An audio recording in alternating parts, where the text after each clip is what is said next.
มื้อนี้ลงมาเวียนเทียนเด้อพี่น้องเด้อมาเวียนเทียนน้ำกันจ้าถูกอยู่เย็นเป็นสุขมื้อนี้กำลังกาเกียมจะออกเวียนเทียนสาจารณสัมปันโน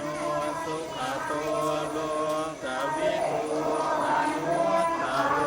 ปุริสังธรรมสารทิสัทธาเทวมนุสสานังบุญสัมพุทธาจารณ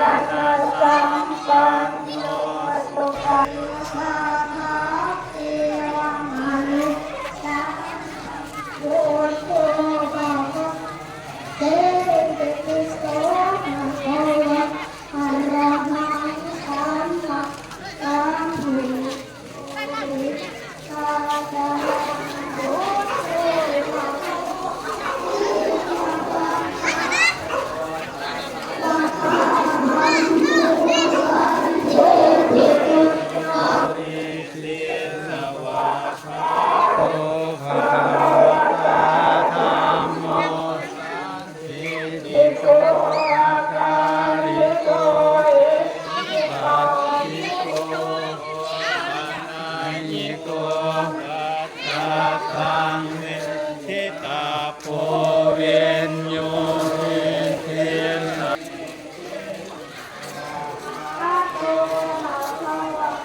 มื้อนี้คนร้ายอยู่มื้อนี้เนาะ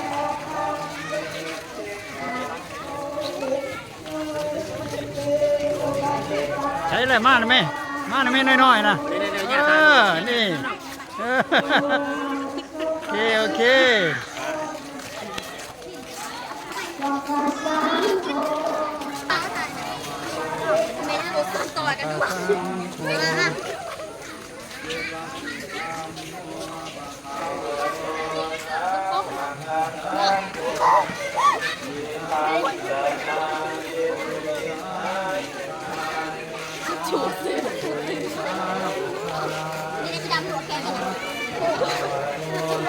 chú sẽ cảnh được sao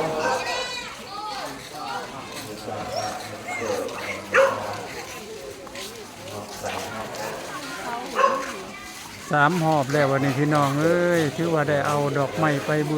ชาเนาะมื้อนี้ก็สิ้นพิธีทั้งการเวียนเทียนทั้งพุทธศาสนาของเฮาเนาะการเข้าพรรษาพี่น้องมื้อนี้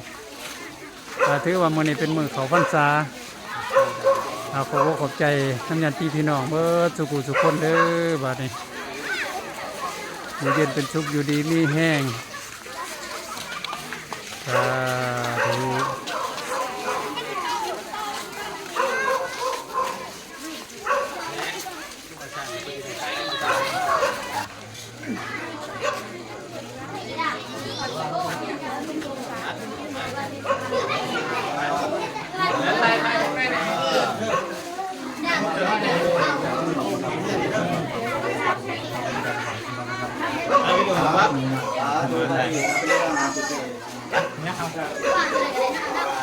บ่ใช่ใช่ครับบ่ใช่เลย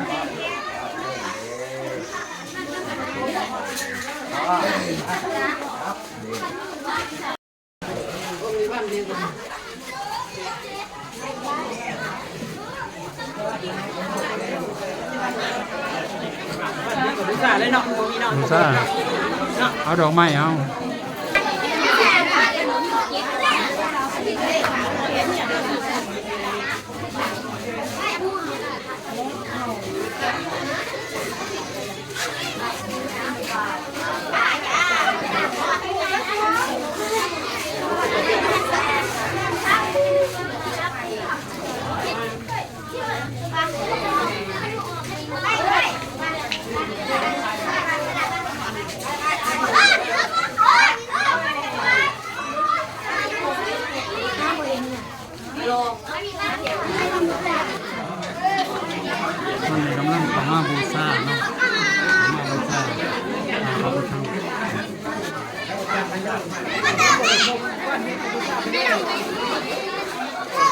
ดูอะไรออกมาเพื่อนวันนี้เด้อขอบคุณ